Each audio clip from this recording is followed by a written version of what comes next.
Hello, friends. Thanks for joining us again tonight for Color Outside the Lines. You know, this whole broadcast started because we all witnessed just some horrific, violent acts. And in our journey to really understand America, racism in America, and all the problems that we're having, we really have to get to the heart of why there's this violence and this unrest. And it really comes down to people hating one another. And so we thought tonight we needed to talk about the subject of hate and give it some historical context, and really see the genesis of hate and where this comes from, how it breeds, how does it affect our cities, our homes, our families, our lives, and really what we can do about it. So tonight we've got a really interesting guest we're going to bring on in just a few minutes. His name is Christian Picciolini. And I think you're going to really be amazed when you hear his story and what he has to tell us tonight. So welcome to Color Outside the Lines.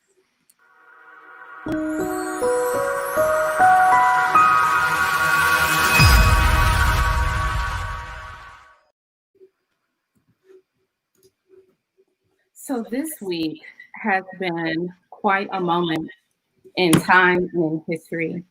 As a nation, as a community, and as a people, we mourn two giants, two icons, leaders, and examples of servanthood and standing for justice and even making good trouble.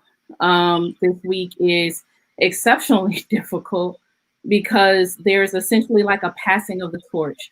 And so before we bring in our guests, I thought it would be fitting to pay homage to those who helped us even learn how to color outside the lines that we ourselves did not even create. These lines were created many years before our existence through systems of hatred, through systems of systemic racism, through the enslavement of Black and brown people through the diaspora, all the way through segregation and desegregation throughout our country. But these two men fought arm in arm, literally, even down to the point of being arrested together as freedom fighters. And they left this world on the same date.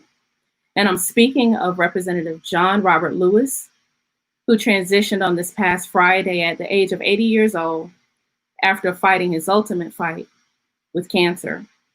I'm also speaking of Reverend Cordy Tyndall C.T. Vivian, who transitioned at the age of 95. We would be remiss to enter a conversation about breaking hate and not pay homage to them. These two giants in our history left such an indelible mark, and they left a pathway for us to justice. It wasn't easy on that bloody Sunday. I cannot even imagine the fear they felt that bus ride to Mississippi. But what we can do today, even as I myself sit in Atlanta, Georgia, where in this very moment, C.T. Vivian lies in state, where he was memorialized today, even as we have our own political opinions about what's right and what's wrong, they still fought. People didn't always agree. They didn't always agree, but they stood on the right side of justice. So we'll play a tribute to our legends, our icons, the facilitators of good trouble, Representative John Lewis and C.T. Vivian. We honor you and we salute you for your bravery and for fighting for our freedom.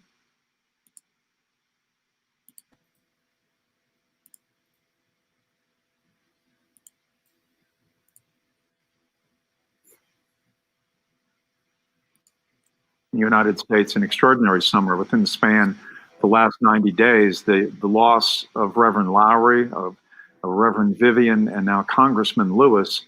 And when you combine that with the fact of what we have seen, the protests against police brutality in African-American communities throughout the country, demanding reform and demanding an end to systemic racism in this country, it has all come together in this summer, this month of July. And Lewis always used to say that people should make good trouble. Well, Hope Ford talked to two young leaders and activists about continuing that legacy. I can't breathe! Congressman Lewis once said Rosa Parks and Dr. Martin Luther King Jr. helped shape him. But from age 15 on, Lewis would use his actions and his words to inspire, influence, and guide others. He's someone that, since I was a little girl, I just have always looked up to him. Hannah Gebrselassie is one of many activists continuing to lead protests in Atlanta. Here, just 3 weeks before Lewis died, she watched her idol go into the Gold Dome as they protested outside the Capitol. He was almost giving us his blessing. I'll never forget that moment. When their protest moved inside, she had the chance to show Lewis her appreciation. Thank you, Representative John Lewis. Thank you. Not realizing it would be the last time she saw him. He fought until his final weeks. If it were not for them, I would not be here today. Many of us would not be here today. They fought so that we could exist. And as the memorial grows below civil rights leaders of the past, current president of the Georgia NAACP, Reverend James Woodall, remembers celebrating the icon's 80th birthday in February. Just simply walked around the room and he danced with a few people, and he just had nothing but joy on his face and love in his heart. And that's really the man he was. He just simply was a humble servant. Lewis's pursuit of justice left a playbook for young leaders like 26-year-old Woodall. To stand up, to speak out, and to show up and show out in ways that we knew to be necessary. Lewis's death in this moment and during this movement is a mix of heartbreak and motivation. We do more. We also recommit to doing justice, to loving mercy, to walking humbly, and to doing it in a way that lifts up all people. We know the words, and we know them well. And young justice advocates say they'll honor Lewis by continuing to make good trouble. They brought us here, and now it's time for us to take it even further. Thank you, Representative John Lewis. Thank you.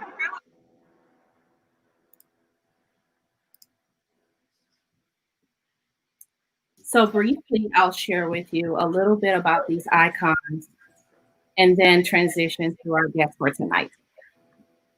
Both men were the epitome of good trouble. Lewis's favorite saying and approach to confronting injustices without violence. They worked alongside the Reverend Dr. Martin Luther King Jr. in the forefront of the historic struggle of injustices in the 60s. And at the very height of this push for justice, their beatings at the protests galvanized support that led to key changes.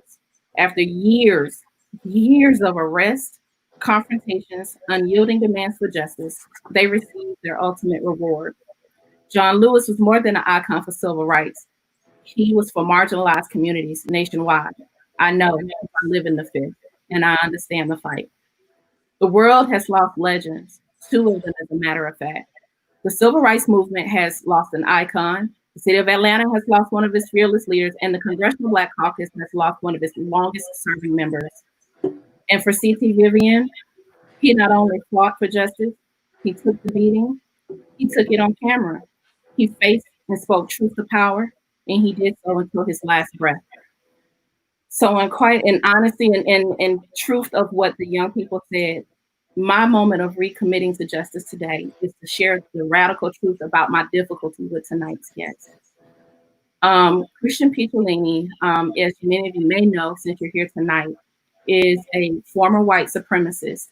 And for me, I had no idea the trauma, the emotional toil that it would take to not only research, read the book, and watch the videos, but to open a wound that wasn't originally mine. It was the wound of my ancestors.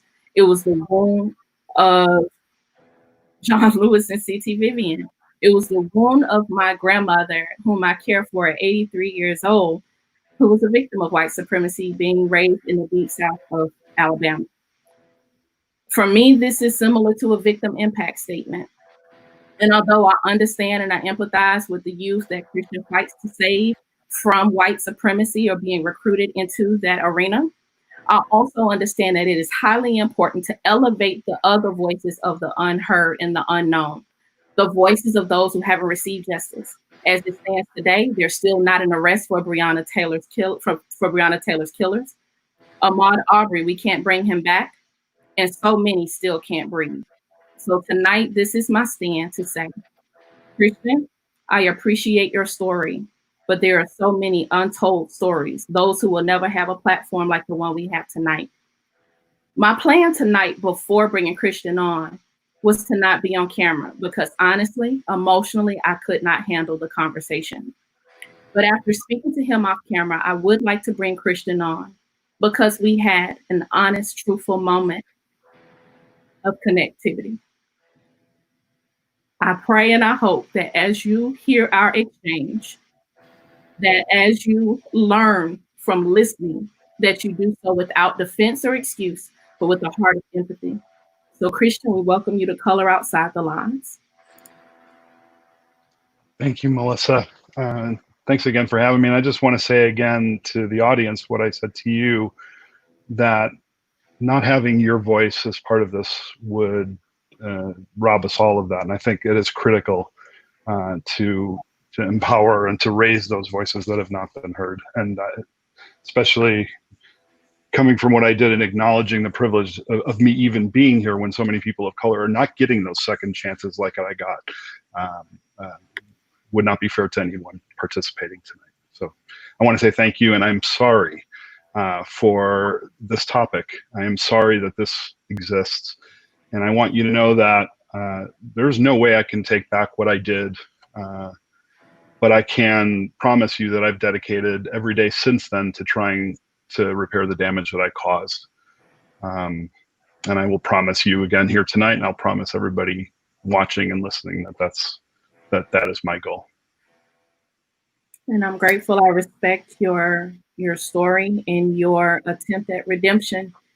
And I'm no one's judge, but I'm here to hold space for my community. I'm here to be a voice to our listeners who are of my community. And so I thank you for your bravery, because it's necessary for us to hear all sides, even when it's not easy, and even on a day like today when we mourn an icon. I appreciate the conversation. And with that, let's hear Christian's story. Well, let me start off by saying I am nowhere near as brave as the four of you and the two courageous gentlemen that you so did a wonderful job presenting. Thank you. Perfect.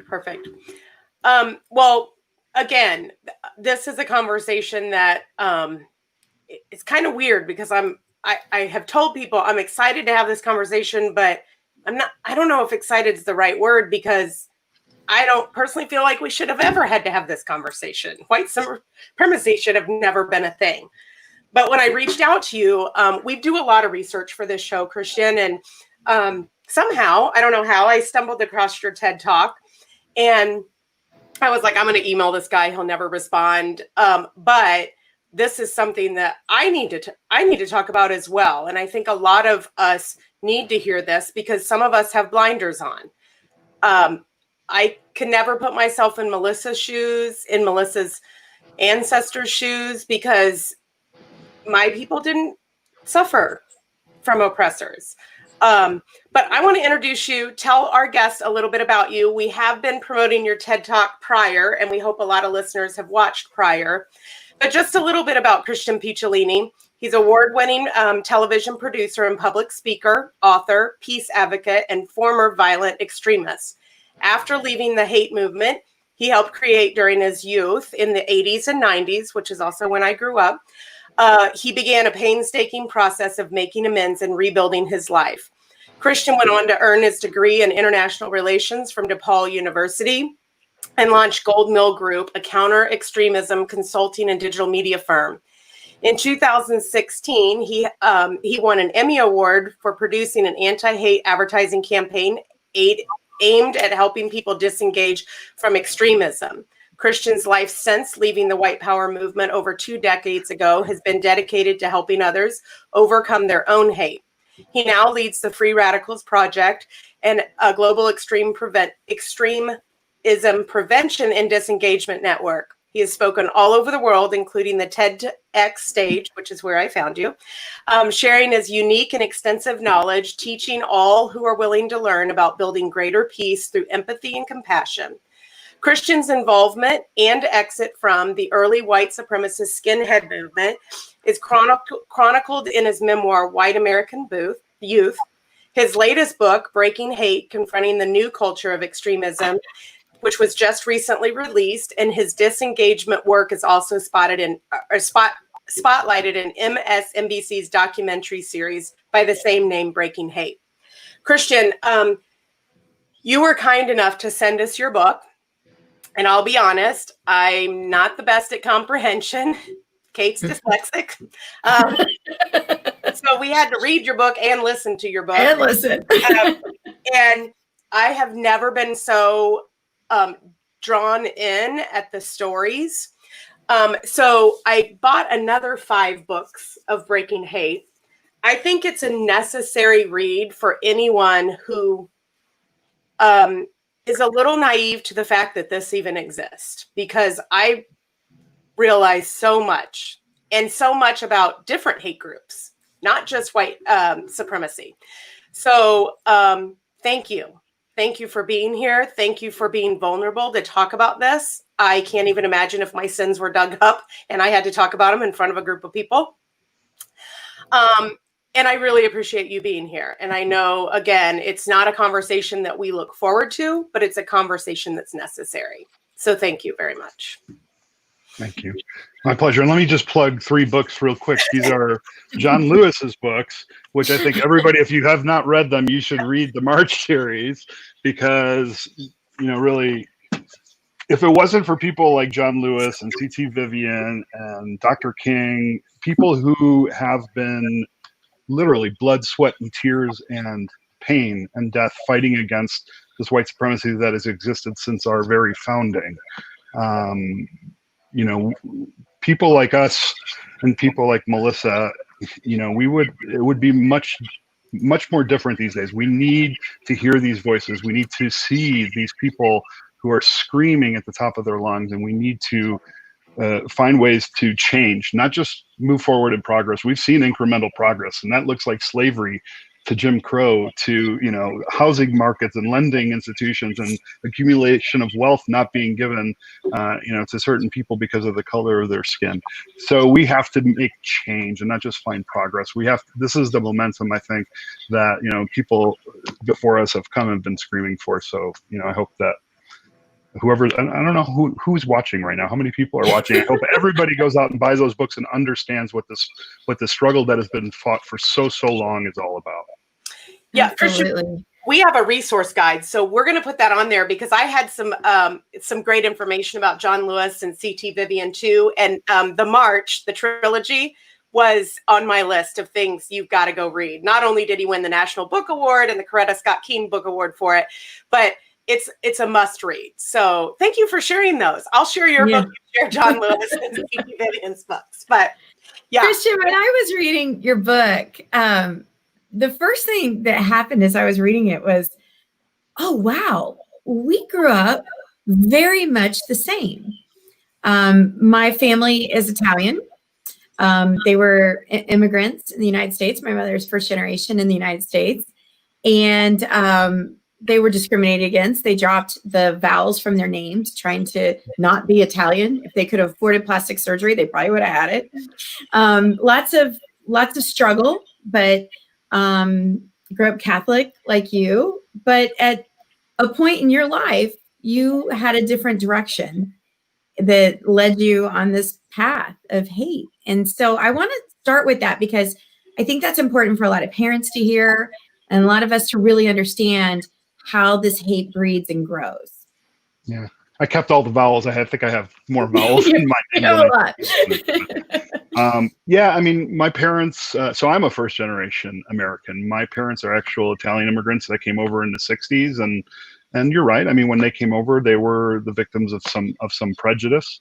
And it wasn't that I was raised a racist. It wasn't that I, ever, heard anything or saw anything. I mean, in fact, my parents actually had friends from all over the world that would come visit, and people from different religions. And it wasn't something that I grew up around. And in fact, when I was 14 years old in 1987, when I was recruited in an alley on the southwest side of Chicago, the man who walked up to me and saw me as kind of this lonely kid hanging out by himself smoking a joint in an alley, The first thing he said to me, I didn't even understand what he was talking about. He said, that's what the communists and the Jews want you to do to keep you docile, right? I was smoking a joint, and he was insinuating that drugs were meant to kind of control me, and that the Jews and the communists were doing it. And I didn't even know if I'd ever met a Jewish person, what a communist was.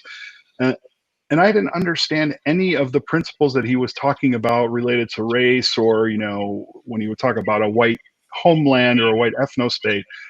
But what was attractive to me was the fact that I wasn't bullied anymore, that suddenly I had this kind of new community, this new identity that kind of falsely empowered me. And I wasn't that lonely kid anymore.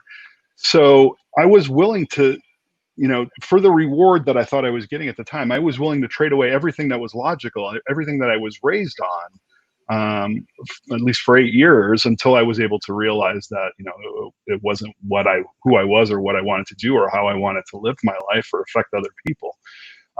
But yeah, no, it was the ideology wasn't the draw for me. I didn't understand it, and frankly, I would argue nobody understands it because it's illogical. So, speaking of that, we're going to dive in pretty deep and really get into the heart of the book and some of the story. But before we do that, can we talk about 3 things? One, which you reference in your book all the time, which is ICP. So can you tell our listeners what ICP is, or what it stands for and what it is? And then potholes, because we're going to talk about potholes. And then when you reference formers, what you mean, because we're going to talk about some formers too. Sure. Yeah. Not to confuse ICP with the rap group from Detroit. Not the Insane Clown Posse. No, but ICP, the way I reference it, is identity, community, and purpose. And that's actually a great segue for what I just said. Is really, for me, what I was searching for, and what I found with the hundreds of people that I've worked with who were members of hate groups or were part of that hateful ideology. They were not searching for the ideology. They were searching for a sense of identity, community, and purpose. And those are 3 things that I think are important to all of us, who we are, where we, who our family is, or where we think we belong, and what we're supposed to do with our lives. But along the way, and since we're all looking for that, not all of us become, extremists or haters, along our journeys, we hit what I call, potholes, these metaphorical potholes that are like trauma. I think psychologists, and I've just learned to call them adverse childhood experiences, ACEs. Things like abuse or poverty or neglect or even privilege. Privilege is a pothole. If it keeps us so separate from, the reality of the world and the reality of people, that is a pothole that can detour us to the fringes where so many of these narratives are present. And that's what happened to me. I felt so kind of abandoned by my family growing up that I went searching for a family, and I didn't feel abandoned because they didn't love me, or I didn't think that they loved me. They just had to work 7 days a week, 14 hours a day. So I just was never around them. And I found a way to fill that void of, searching, for a place to belong with this group, and I certainly bought in. I didn't know what I was getting into, but when I got in, I bought in because that was the price of admission. And for a while, I did feel empowered. I did feel the sense of camaraderie and respect, and it very quickly vanished because it was fake. But it was like a drug in the sense that once I had that, it was tough to go back to being that kind of nobody before that without a lot of pain, I suppose. Did your parents know you were in? I think for maybe the first 6 months or so, I hid the fact, that I was involved because I was still a young, kind of nervous. I was a really shy, introverted kid. I'm still kind of a shy, introverted person, but so I think I hid it from them for a little while, but then I started to throw it in their face because I was trying to punish them for the fact that they hadn't been around. And I amplified what I was doing because then I knew that they were horrified by what I was doing. Once they figured out what I was doing, I think my mom wanted to die. Like, I think she would have rather have died than have gone through that. And, but because I recognized that, I think I also amplified my hatred of immigrants because my parents were immigrants. So there were all these things that I was doing as an effect of how I was feeling, or how I was unable to deal with my feelings and things like that. And I was 14. I was 14 when I got in, and I stayed in for 8 years until I was almost 23 years old. So I was very even immature enough to even deal with those kind of interpersonal situations. So did but you? No excuses. I mean, I did what I did. Yeah. So we're not going to talk about specifics and what you did. There's no purpose in that. But was there an aha moment? What was it that all of a sudden you just decided, okay, this is not the direction my life needs to go? Well, I mean, I think if I'm being honest, I don't think that there was one day that went by where I wasn't questioning what I was involved in, but it wasn't loud enough to get me to change. But there were moments that were kind of those aha moments, and there were a lot of them. And it always revolved around me being challenged without anybody really knowing that they were challenging me. So I'll give you specific example. So I had opened in early 1995, a record shop to sell, racist music that I was importing from Europe. And at that store, I also sold, a small corner of hip hop and punk rock and heavy metal and other kind of underground music. And at the time, and there was a young black teenager who would come in all the time and always look through the racks and never really buy anything. And I just kind of got used to that. And he was always kind of goofing around and happy. And one day he wasn't so happy. And this was after maybe 6 months of me being open. And I had asked him what was wrong. That time he came in and he wasn't, kind of joking around. And he told me that his mother had been diagnosed with breast cancer. And I knew what that felt like because my mom had been diagnosed not long before that with breast cancer. So it caught me off guard because it was this moment where I'd kind of forgotten who I was even talking to and just engrossed in this conversation and empathy, and his empathy for me and my compassion for him and his mother. And it was those moments where I would forget about what I was supposed to believe and go back to that kind of inner person that I really was, that kind of would shock me. And then I'd stuff those feelings down because I wasn't comfortable with that. Mm-hmm. And also it was hard to be vulnerable in that situation because I was surrounded with all these people that I couldn't be vulnerable with. And I was so afraid and I was so afraid of losing what I thought I had. And in fact, I had lost everything. When I was reading your book, I was really wondering, did you truly believe the rhetoric that you were espousing, or did you feel like you were playing a role to fit in, to be part of that? Or did you really think that what you were doing was so right, you had to keep doing it? I mean, I think at first there was like a learning curve. Like I kind of went along with the game because I was 14 and everybody I was dealing with was older.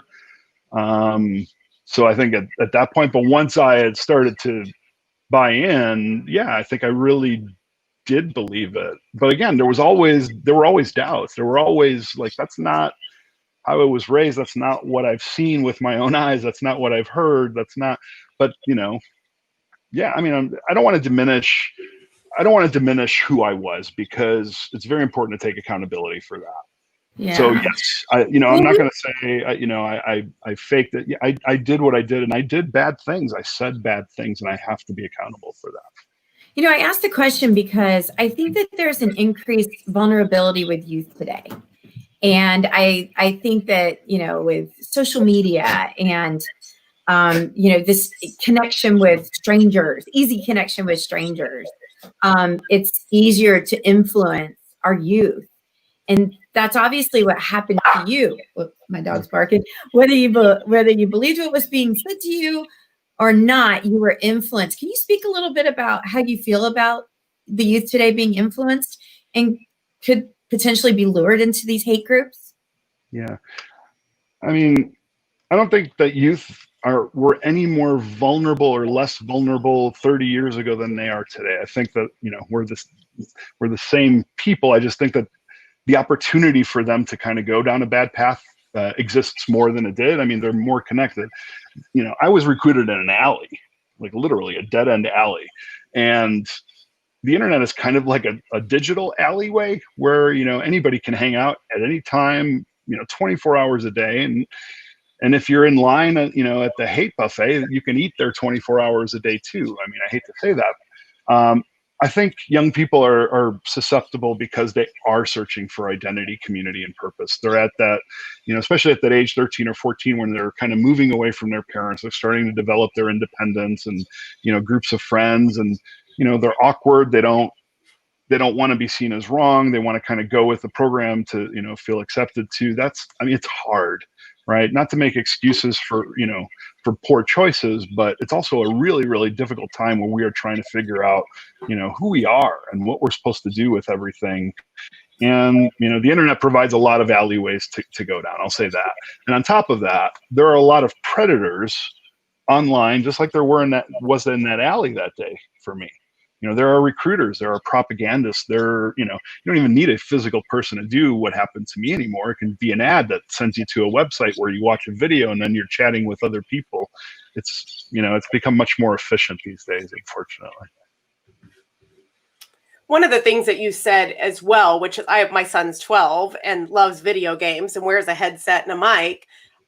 One of the things I've either read it or saw it on your TED Talk, but how people are young youth are recruited by certain things in these video games. So somebody might say something, see if they go along with it, move to another room. And so now we're all completely paranoid, and I put a listening device in my son's game room. But not that I can hear the other stuff, but at least I can know what he's responding to. Tell us a little bit about, you did elaborate a little bit on the recruitment side, but one of the other things that I personally, when I was thinking about this topic, was I always think, when I think white supremacist, I think of redneck Billy Bob and Joe Don out in a field, like concocting some plan, but that's not at all. And you talk in your book about some females that get kind of wrapped into this as well, which I guess, again, unconscious bias, I thought it was like, girls didn't do that.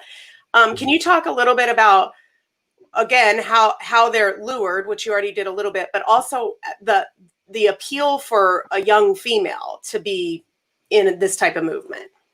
Sure. Yeah, I mean, it's, you know, when we're talking about video games, it's not the content of the video games. It's, you know, it's the people they're talking to on their headsets and the groups that, you know, the small groups of people that they're playing with. You know, and it starts out by using, you know, language, and then, you know, depending on how people respond to that, they may invite them to like a smaller group where, you know, the language gets amped up a little bit more, and then they get sent to other places, and it just becomes kind of a clique, you know, like a group of friends. You know, in a virtual space is just as powerful as a group of friends maybe in real life to somebody who's never experienced that or who's had limited experience with that. And as far as, you know, white supremacy being just the people that have the tattoos that used to look like I did, or wearing the Klan hoods, or you know, a Confederate flag, I think we have to acknowledge that white supremacy is in our institutions, it is in our systems, and it has existed, and that is a factory for creating, you know, the people that were like me. But you know, there are in the 30 years ago, it was different. You could spot these kind of the more fringe part of that, the more militant part of white supremacy, instead of the more mainstream white supremacy. But there was a strategy to change that, because, you know, law enforcement was coming down on white supremacists at the time, so they recognized they had to blend in.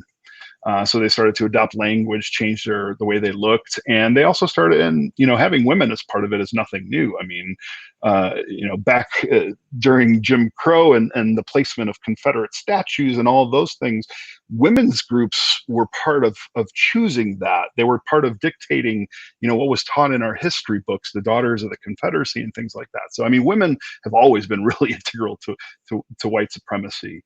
But as far as it goes today, you know, it's kind of the same pitch. They pitch, you know, women as kind of the sacred vessel of their white future, right? They're going to birth the generation. So they draw them in as these, very important, put them on a pedestal. But I can tell you that once they're in, they treat them worse than they treat the people that they say that they hate. In certain cases, they're misogynistic. There's sexual abuse, and I heard cases of that, in people that I'm working with now, and they don't, they don't treat women as you would expect very well. They don't, respect anybody. It's a very self-centered, male, misogynistic, driven society, and it's driven by toxic masculinity. So, sorry, I don't We're on mute listening. We're all just drawn in. So, in your book, you talk about obviously, white supremacy is the movement that you were involved in, but now in your disengagement work, you work with other. Omar, I believe, was in ISIS, and you were able to help him through his disengagement from that. Do you feel like all of these hate groups are similar in the way that they indoctrinate people into it? Like, I'm just curious how different white supremacy is from maybe ISIS and other. Not that different. They're really, pitching a different version of paradise. It's driven by this kind of, macho warrior, sales pitch that they're going to save something of great importance that the others, some enemy is trying to steal from them. And if they don't, slay the enemy, that they won't get their riches, they won't find their paradise. And, it's different, obviously. I mean, there are nuances, but in terms of how people are recruited in, the types of young people who are lured to these, and I'm talking about like the more militant, the white nationalism, the alt-right people we see with the torches, all the way to the ones, who are murdered. Just the anniversary of it is today. In Utoya in Norway, Anders Breivik, who murdered 70 plus people. Those are the types of people that I'm working with. And again, there's this whole systemic and institutional racism that they're people that look just like Kate and just like Amanda and some of our husbands and people we work with and things like that you would never recognize as a white supremacist, but are complicit in white supremacy and promoting that. But the folks that I work with are typically finding their way because they are searching for a sense of identity, community, and purpose, and they're detoured by their life's potholes. And on the fringes, somebody scooped them up and promised them that paradise, and they bought in, just like I did. I think you're my dog was barking. Sorry about that. I'm thinking about the challenges and the protesting that we're having right now, and a lot of people believe that there's a lot of white supremacy in our laws, in our judicial system, in our criminal due process. What influence has white supremacy had on our systems today? Well, I'm certainly no expert in that, but I can tell you from what I've learned just over the last 20 some years in doing this work is, disproportionately people of color are imprisoned more than white people who commit the exact same crimes. If we want to talk about, imprisonment for drugs, let's say, white teenagers are doing drugs at rates higher than, teenagers of color, but are, not imprisoned as much as people of color. Our jails are essentially, holdovers from slavery. We've moved to disenfranchising people of color, by putting them in chains all the way, to 2020, putting them behind bars or even in cages at our border and things like that. So, I mean, white supremacy is evident in every system from education, to our financial systems and lending, to our criminal justice system. And we need reform in all of it. And I hate to even use the word reform because that to me means we're just going to move the needle a little bit.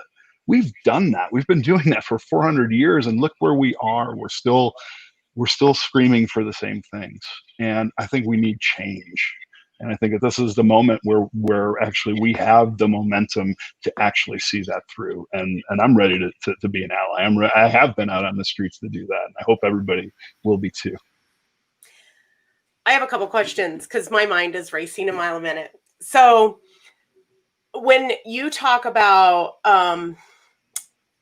the oppressed and what this white power movement has done, I said we weren't going to talk about what you did, and you don't have to talk about specifically about what you did. But in your TED talk, you talked about being the front man on a white power rock band. I guess punk. I don't know what it was called, but anyway, you put out white power music. And fast forward, Dylan Roof headed to South Carolina, and he committed a crime. And prior to that, he had posted something on social media quoting your song lyrics. I know that that's probably something that you'll never get past, and that's something that you'll live with forever. But I'm curious, have you ever had the opportunity to speak to the 3 survivors from that? Or have you ever faced someone that was a victim of your hate? Here's the thing, Amanda, is I will live on from that. 9 people did not. Dylan Roof took the lives of 9 people that day.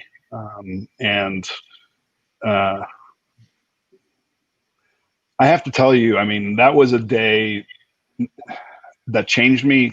But finding out that a couple months before he had, committed that tragedy, that he had actually posted my lyrics on a white supremacist website was something that I still have not recovered from.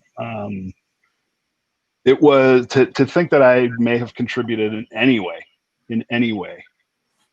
to that still haunts me.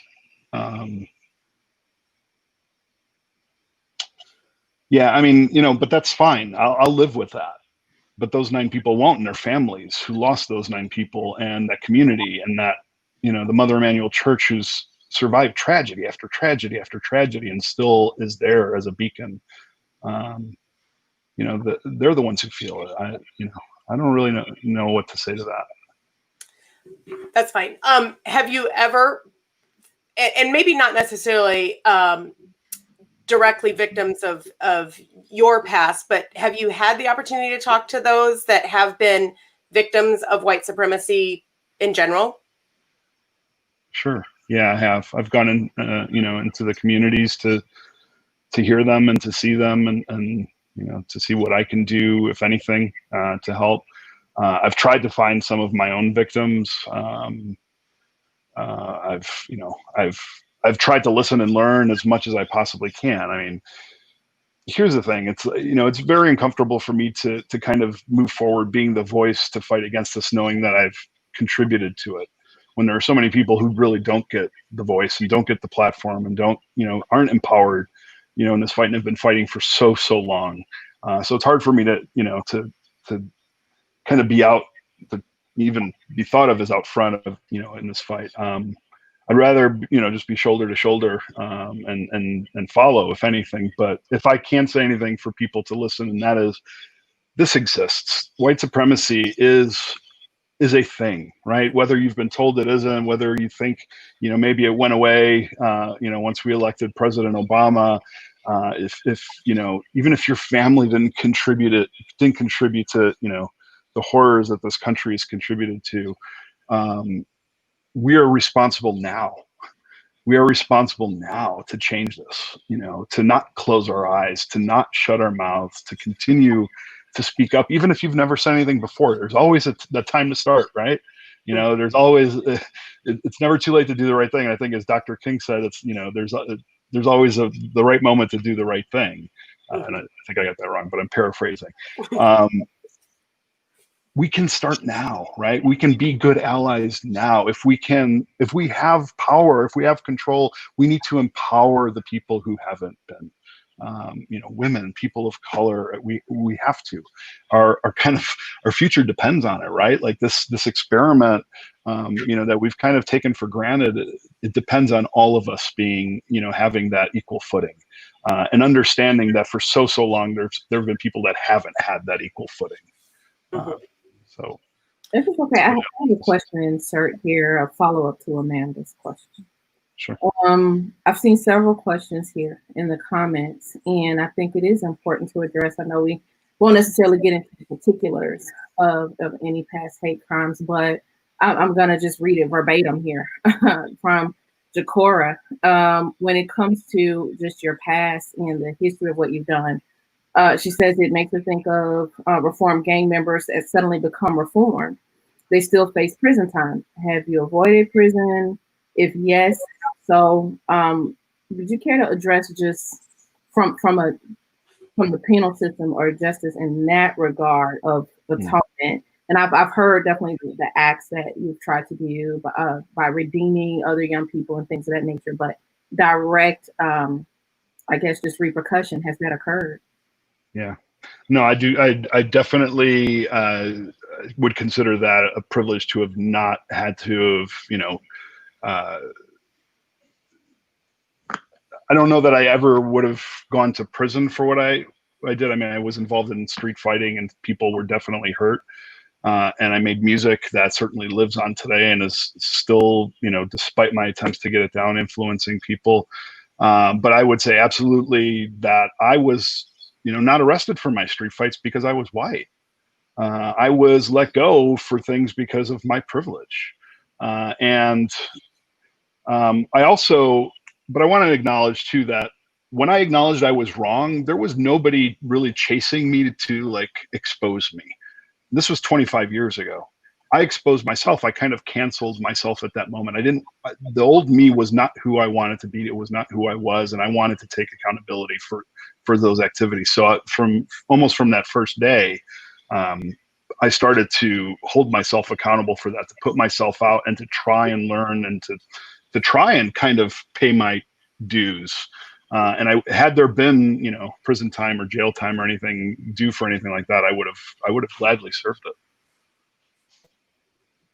When you meet somebody who has this deep-seated hate, they've been radicalized, when you meet them, do you see an opportunity to help them find their way out? And if so, how do you do it? Well, I think I first acknowledged that hatred is typically not of anybody else, it's of themselves, and that they're projecting it. It manifests as hate towards other people, but I really try to uncover the motivations of why they hate. And what I always find every single time is that there are absolutely things that they are ashamed about themselves, hate about themselves, or are broken within themselves that they've kind of they've projected it onto somebody else to kind of absolve themselves of that pain. So once I think I understand that, it makes it a little bit easier to deal with. And I should say I'm not like a psychologist. I'm not a therapist. I'm not, you know, I didn't go to school for that. But I work with a lot of people so I do refer people, and when they do, it's like those types of kind of resilience building things are what get people to stop hating. In addition to that, you know, I do, even though it's never the responsibility or the obligation of anybody who's a potential victim or a person of color to do this. I try and get them in situations that challenge what they think of those people. In, you know, very non-aggressive ways, because what they find is through compassion is it kind of blows their mind in terms of what they thought they believed of those people. And I tell you, 9 times out of 10, they've never had meaningful interactions with the people they think that they hate. I'm thinking of Reggie in your book. I think it was Reggie that you took to meet I think he was anti-Muslim, right? Like he had these really strong feelings, but had never met anyone that was Muslim. And that was actually a really interesting story to me, because I do feel like we all have, you know, maybe these unconscious bias when we don't know anything about, you know, the people that we have that bias about. A really quick question. Our friend Robert Garcia made a comment, and I actually had this on my list to talk to you about. So in your TED Talk, and like I said earlier, when I think of white supremacists, I would think about hooded, you know, people in the backwoods with these boots on. And you talk about kind of in the David Duke era when they went through this rebranding from boots to suits. And then now even more current date, the alt-right. So do you consider the alt-right like the new KKK or like the rebranded KKK?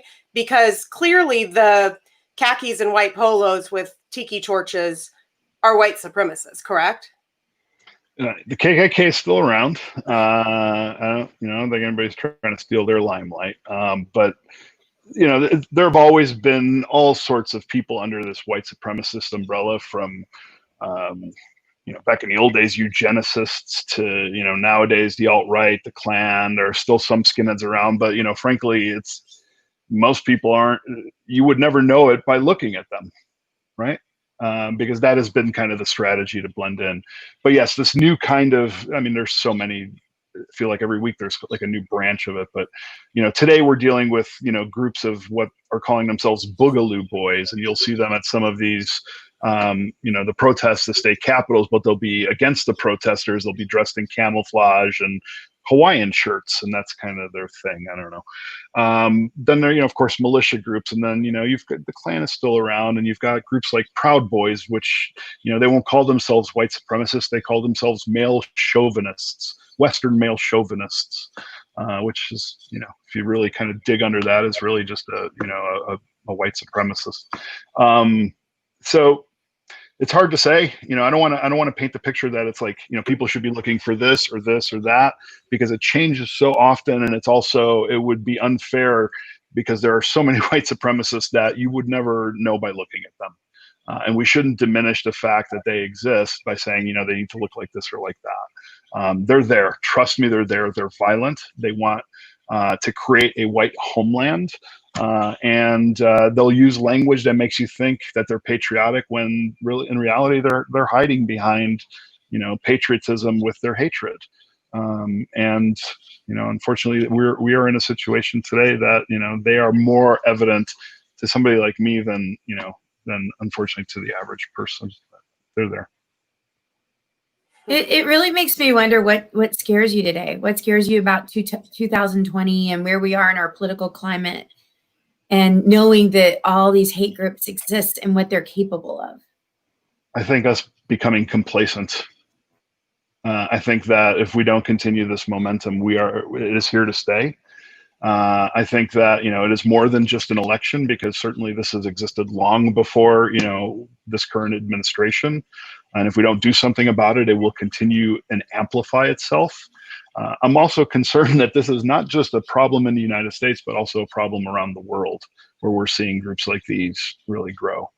And I'm worried that we've got kind of all these things stacking on top of each other. We've got white supremacy, we've got a pandemic, we've got unemployment rates like we've never seen before, we've got a disappearing kind of middle class, which means that those people, if they're losing something, are going to look for somebody to blame for that. And we need to make sure that we explain to them exactly why they've lost that, and not for the reasons that people want them to believe, because they think that it's because we've sent jobs away, or because lower skilled workers are taking those jobs. And it really is, it's so much more complicated than that. And I want people to understand that we have to do something. We cannot be quiet, we cannot be silent, and we cannot be inactive. We have to actively be anti-racist. If you haven't, I want to add another book to your resource guide, and that's How to Be an Anti-Racist by Dr. Ibram X. Kendi. This is not the moment to just say, I don't see racism, I don't see color, it doesn't exist. This is the moment to choose to stand up against a cancer that has existed. And if we don't cut it out now, if we don't defeat it, it is going to defeat us. As a part of your mission to not only just atone, but eradicate supremacy, have you been in a position or chose to expose, if you will, those that may be secretly in these organizations for the sake of either justice or for the sake of protecting the potential victim? Absolutely. And one of the only things I knew how to do for when I first started this was to speak truth to power, because I had this insight, this information, and I wanted people to understand it. So I've been, part of what I've been doing is speaking that truth. And I really think we're at a time where people are finally listening. And that's been something, we can deal. I don't see people. I think a lot of people are brought into these movements, and when they're first brought in, are really innocent, and we can prevent that from happening. But I also recognize that we have to cut the head off the snake, so to speak. Otherwise, this will continue. So it is about going directly to those people who hold that power, who are complicit in white supremacy, and calling them out for it.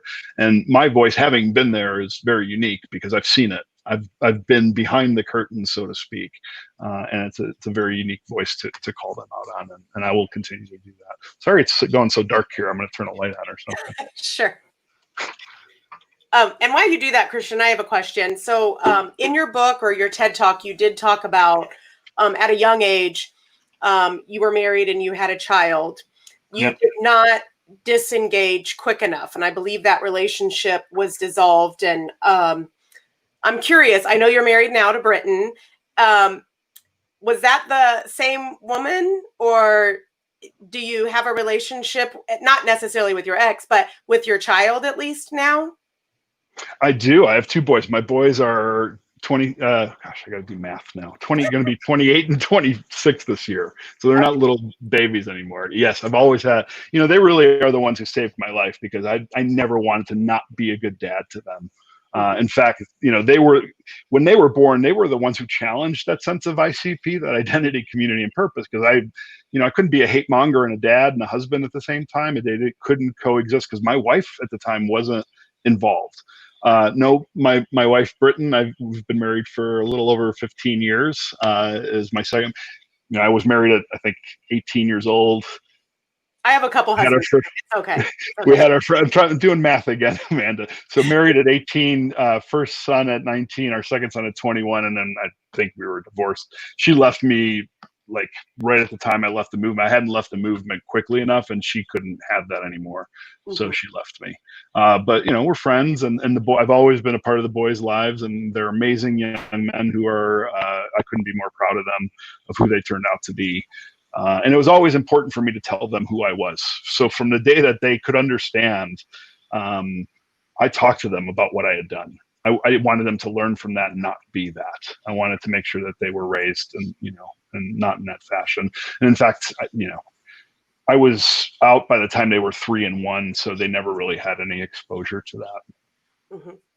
When you did get out, were you scared? Do they come? When somebody disengages from a group like that, what's the repercussions for you? I think I was more scared, or equally scared, of kind of being a nobody again, just as much as I was scared of the violence that could potentially come. I was kind of lucky in the sense that I was kind of the leader of my group. So when I left, it kind of imploded. I was, I never had kind of trained anybody else to take over. So there was some infighting, and they were kind of busy with themselves. And I ran. I tried to move, and I tried to, get a new job and make new friends and, all that stuff.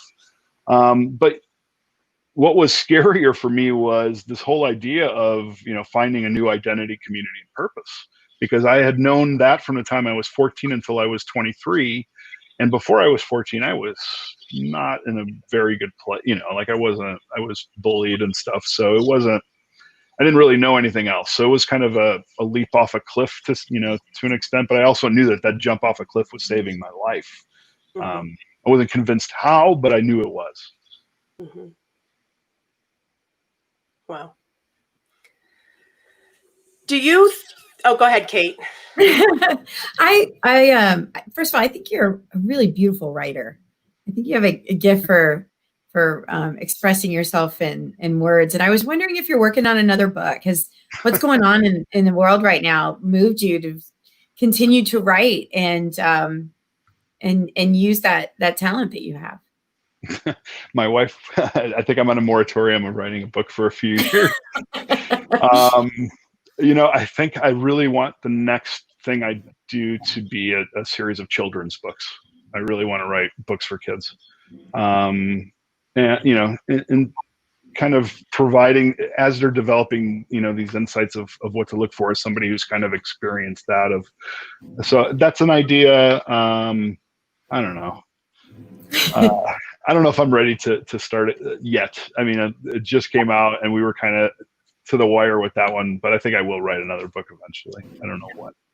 World changes so fast. Speaking of, too, for our listeners, we do have 5 books that we're going to give away. So if you're interested, please let us know. We'll ship it out to you.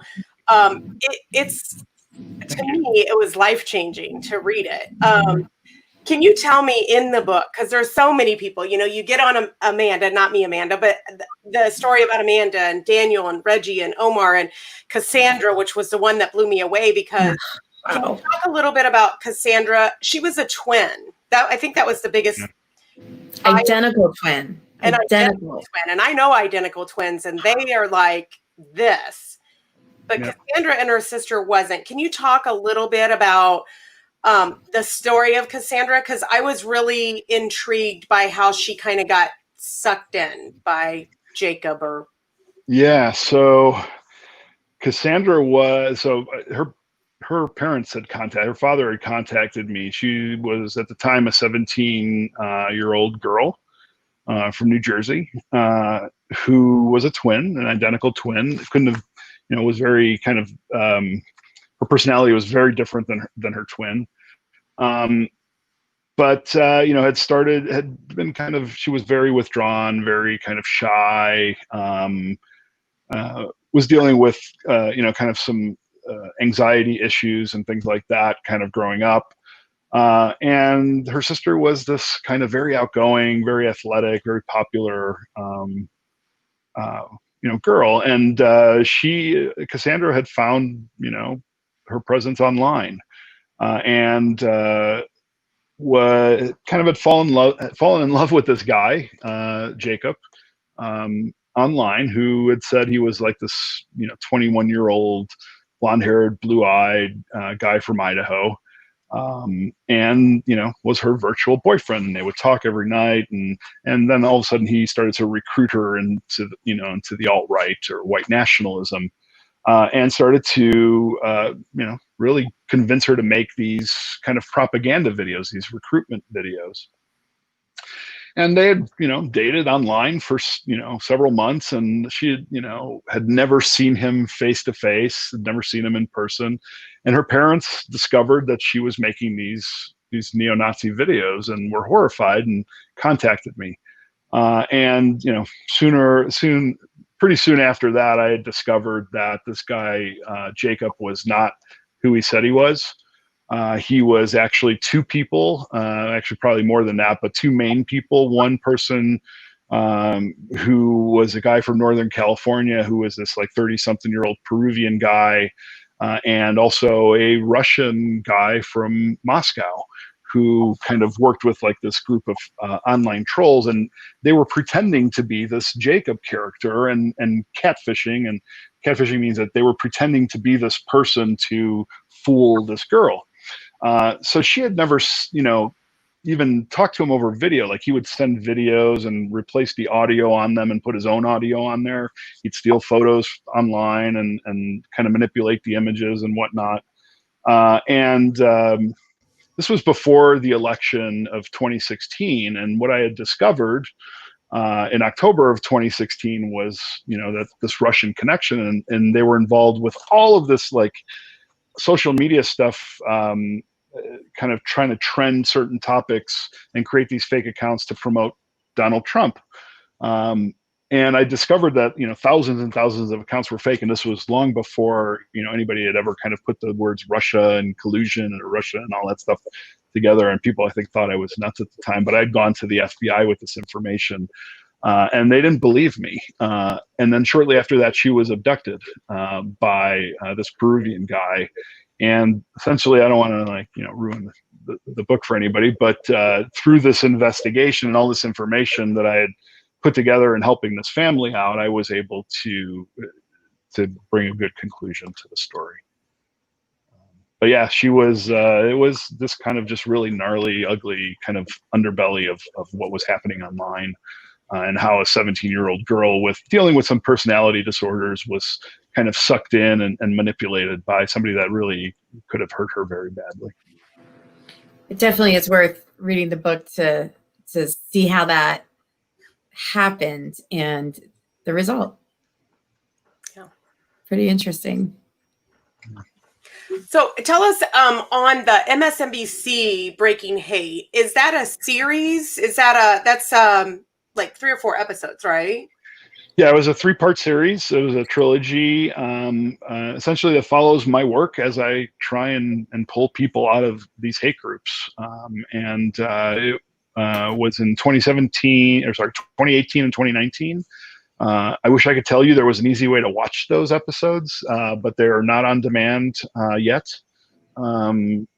They do play them every once in a while, but it's difficult to watch. So maybe if I hear about it, I can let you know, and folks can tune in, or they can search the internet. There are some copies out there somewhere, I think I've been told.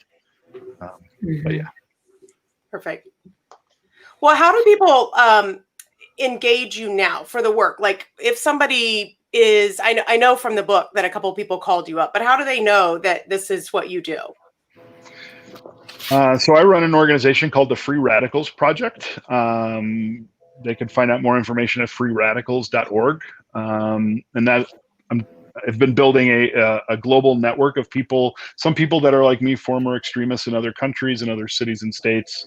Because what we've found is that, people kind of coming out a lot like it is in former gang members have been doing this a long, long time, where they've been out on the streets trying to kind of broker these situations between gangs, is people feel comfortable approaching us as they're coming out, because knowing that we've been there versus somebody else who they think is going to judge them for that. And while we hold them accountable, and shame is certainly I think a healthy part of healthy shame is a part of that. They know that, we've been there. So we really want to try and help these people disengage, and they trust us because they've seen us do it. So I'm trying to build that, and have been doing that for many years now around the world, and have been kind of effective with that.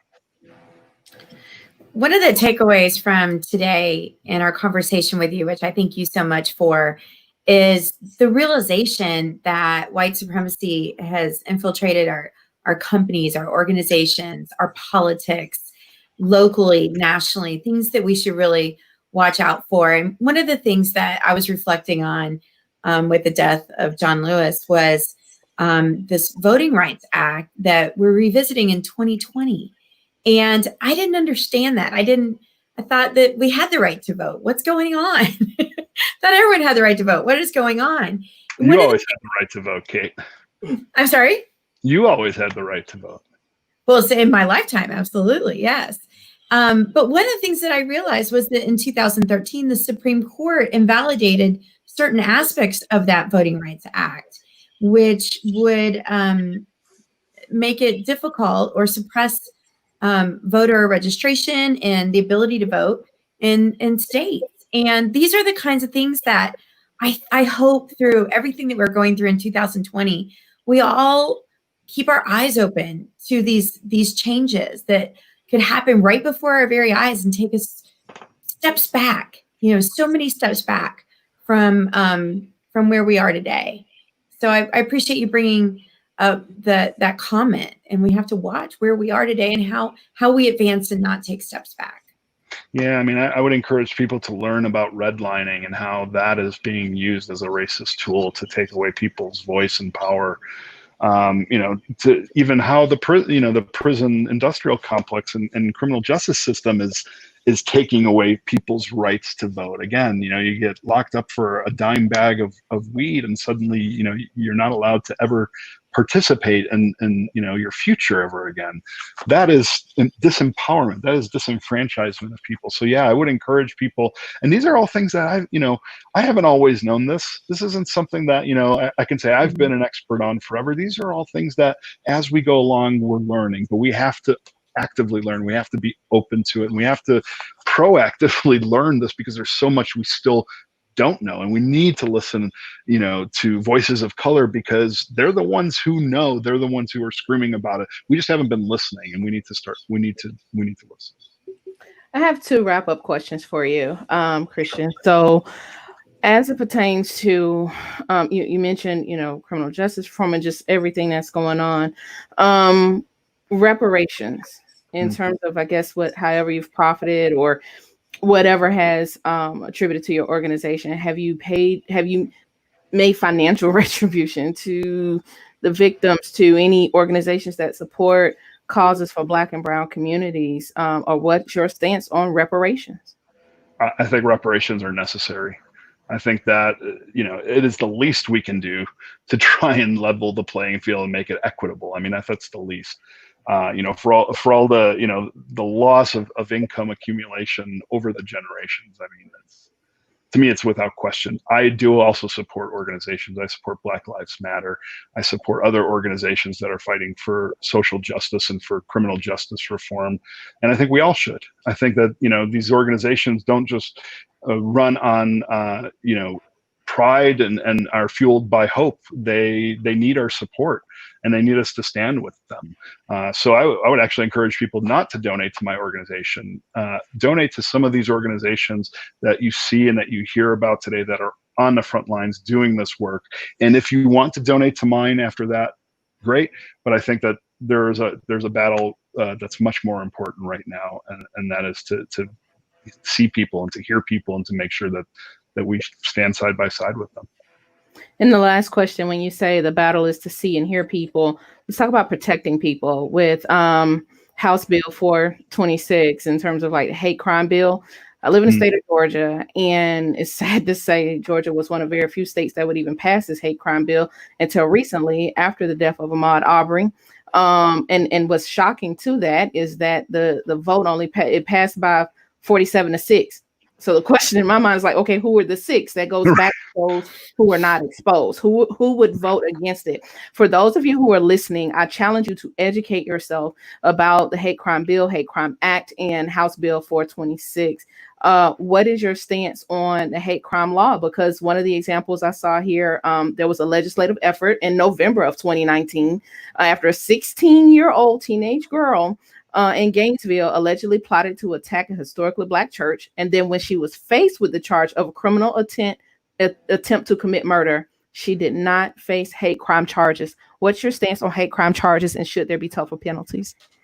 I absolutely think there should be tougher penalties. I think it's a sad state of affairs that there are states that still don't have hate crime legislation, and that must change. And I would, in certain cases where these crimes happen, I would even push to see domestic terrorism charges, because this really is our terrorism, right? This has been a terrorism to a community of color for 400 years, and now that we recognize this, we must do something about it. But I also want to say this is also tied to transnational extremism. There are influences coming from the outside too that we must be careful of. That's a whole other conversation. I don't want to muddy the waters with this, but I do think that we must be consistent with it, and the hate crime laws can be applied in more situations than they are applied now. But the law is so complicated that sometimes law enforcement will not apply that hate crime law because they don't think that they can get a proper conviction for that, and that has to change. That has to change. Any suggestions on how we lobby for that, and are you leading the cause to lobby for that? As a matter of fact, I was just on a call a few hours ago with a senator from Minnesota who is pushing for a new hate crime law in his state, and I have been a voice on that. I've spoken on Capitol Hill about this, and I think you can probably find my congressional testimony somewhere. But I've been speaking about stiffer penalties and hate crime laws for many, many years. And I want to say, for those who are listening, my personal challenge and charge to you all is to follow that example. You can read all the books and educate yourselves, but knowledge without being applied is entertainment. So at this point, action is required to see the needle move legislatively to protect all people. And that includes making sure that this hate crime bill and the hate crime act is passed in all 50 states and enforced. Thank you. I do want to just kind of piggyback on that too, because I think, Christian, a lot of us, me included, but a lot of listeners don't realize how vast hate groups are. There's 940 in the U.S. documented through Southern Poverty Law Center. And before the show, I just checked Indiana, where I live, there's 20 documented hate groups. Georgia, 38 documented. Texas, 63. And just because it's the largest, I checked California, and there's 88. So I think that's why a hate crime bill is so important in every single state in our country, because there are hate groups in every single state. I checked. I was looking for any state that had 0, and there weren't any. Yeah, and we also have to be careful too, because it's really not so much about those hate groups. There's so many people who are not members of hate groups that are doing atrocious things and things that you know that are even beyond what some of these hate groups do. So I want to be careful. Those numbers actually don't sound like a lot. I'm sure, you know, at one point there were millions of Klansmen in the state of Indiana. You know, the state of of Oregon was founded kind of with these principles of white supremacy. So we need to be careful. This is much, much bigger than just the hate groups being reported. This is about a system of white supremacy and white supremacist actors operating within that system as well. I agree. Wow. A lot to unpack. A whole lot to unpack. But Christian, thank you. I will put out the list later about who's going to receive those books, because I'm going to need addresses and stuff. But Christian, there's so much information about your work. I appreciate it. I think it's something that, until I read the book and watched your TED Talk and got really deep into the research, because I had plenty of time to do that over the last few weeks, you opened my eyes to so much. And again, even tonight was eye-opening, but I felt, and I have felt so uneducated through this whole series, and I feel like every week I learn more, but this is really important. And I cannot thank you enough for giving this the time, for being sensitive to the topic, to the audience, to the panelists. I cried before the show. I'm probably going to cry a little bit after when I rewatch it, but it was really important, and we really appreciate it. And for our listeners, if you have the opportunity to read this book, it's eye-opening. I haven't read your first book, but it's on my list, so I will be reading that. And then, of course, trying to find the documentary. Thank you, Amanda. I appreciate it. Kate and Melissa, thank you so much for having me. It was really a privilege, an honor. And Melissa, I'm really glad that you stayed. Your voice was so important, and thank you. Thanks for giving me a chance. Thank you for your time and transparency. Just your willingness to share is very fresh, and I really appreciate all that you gave to us tonight. My pleasure. And in terms of the new book, that doesn't give a whole lot about my story. If people want more of that, then I've also written another book that they can go find too if they want. Thank you. And we're going to go get Tom Lewis's book too. Yes. Thank you. It was a pleasure. Sorry it's so dark in here. Sorry. Yeah, that's all right. We can see you. Thank you, Christian. Bye-bye. All right. Good night, everyone. Thanks for joining. Thank you. Good night. Night.